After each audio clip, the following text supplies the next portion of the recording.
শীতের মরশুম এলেই মনটা যেন ঘুরতে যাওয়ার জন্য ছোটে। যারা একদিনের জন্য সকালে গিয়ে রাত্রে বাড়ি ফিরতে পারেন, অথচ ভালো জায়গায় ঘুরে সাথে ঠাকুরের ভোগ প্রসাদ খেতে পারবেন, এরকম জায়গার খোঁজ পেলে কার না ভালো লাগে।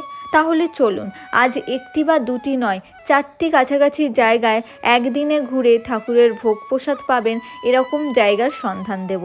তাহলে চলুন যাওয়া যাক। কলকাতার খুব কাছে হুগলি জেলায় খানাকুলে অবস্থিত রত্নাবলী শক্তিপীঠ। এ সম্বন্ধে আগের একটি ব্লগ দেওয়া আছে। এখানে দেবীর দক্ষিণ স্কন্দ বা ডান কাঁধ পড়েছিল। দেবীর দর্শন করে পুজো দিয়ে তার খুব কাছে মাত্র কয়েক মিনিটের দূরত্বেই অবস্থিত এই গুপ্ত বৃন্দাবন ধাম আমরা এলাম। অনেকেই এখানকার খোঁজ জানেন না। কি সুন্দর শান্ত সুন্দর পরিবেশ এই অঞ্চলটির। এটি গোপীনাথ জিউর মন্দির। এখানে দুটি মন্দির। এটি প্রাচীন মন্দির। এখানে ভোগ প্রসাদের ব্যবস্থা রয়েছে। আর এটি হচ্ছে নবনির্মিত মন্দির, যেখানে ঠাকুরের পুজো করা হয়। আমরা ঠাকুরের দর্শন করেই শুনলাম এখানে ভোগের ব্যবস্থা রয়েছে। সেই মতো টিকিট কেটেই আমরা ভোগ প্রসাদের জন্য লাইন দিলাম।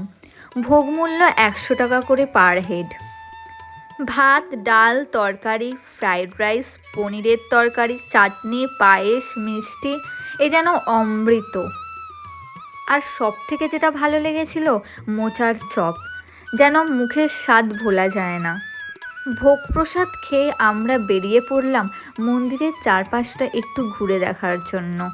এটি মন্দিরের প্রবেশদ্বার। এর পাশেই রয়েছে একটি দোল মঞ্চ, যেটি এখন অবশ্য বন্ধ হয়ে গেছিল, কারণ এখন ঠাকুরের শয়ন দেওয়ার সময় হয়ে গেছিল। 12টার আগে এলে অবশ্যই এই দোলমঞ্চ খোলা থাকে। তারপরেই আমরা চলে গেলাম এর খুব কাছে কয়েক মিনিটের হাঁটা পথেই রাজা রামমোহনের বসতভিটে। এই সুন্দর শান্ত পরিবেশে আপনাদের একদিনের জন্য ঘুরতে এসে ভালোই লাগবে। আপনাদের এই ভিডিও কেমন লাগলো অবশ্যই কমেন্ট করে জানাবেন। আর এরকম আরও ভিডিও পেতে হলে অবশ্যই আমার চ্যানেলকে সাবস্ক্রাইব করে দেবেন। তাহলে চলুন যাওয়া যাক রাজবল্লভী মাতার মন্দির, যেটি শ্বেতকালী নামেও পরিচিত। এটি রাজবলহাটে অবস্থিত। আমাদের ফেরার পথেই পড়বে বলে আমরা দেবীর দর্শন করে গেলাম।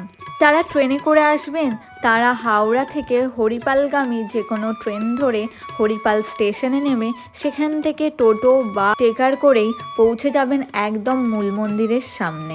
মন্দিরের সামনে বহু দোকানপাট রয়েছে, যেখান থেকে দেবীর পুজোর সামগ্রী কিনতে পারবেন।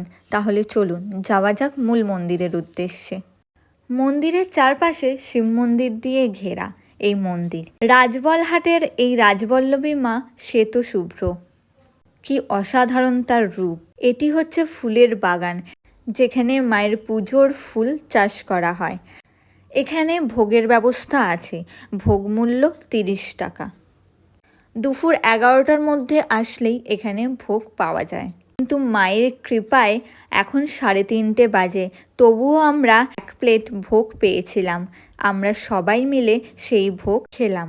তারপরে দেবীর মন্দিরের চারপাশটা ঘুরতে থাকলাম আর দেখতে পেলাম এই সেই পবিত্র জলাশয়। এটি দেবীর স্নানঘাট, খুব পবিত্র। দেবী এখানে ভীষণ জাগ্রত। দেবীকে দর্শন করে পুজো দিয়ে আমরা চললাম বাড়ির উদ্দেশ্যে। সবাইয়ের কেমন লাগলো অবশ্যই জানাবেন।